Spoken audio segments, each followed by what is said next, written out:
In this video, I'm going to show you how to overlay in CapCut. Really simple to do. So what you want to do is go to your CapCut and choose a project that you want to work on.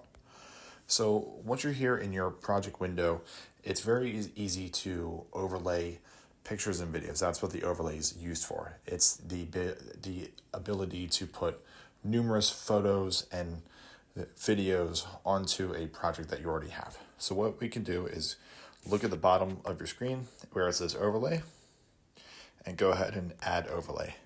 So you have an option here for photos and videos and live photos as well. So I'm just going to choose this one. Go ahead and hit add.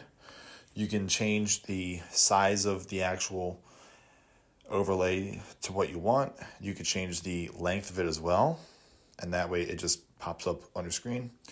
And we can also go unselect the logo and we can add another layer on here.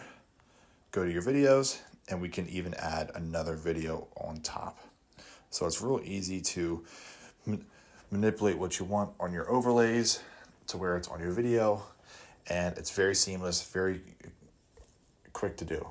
So I hope you guys found this helpful in this short video, and we'll see you in the next one.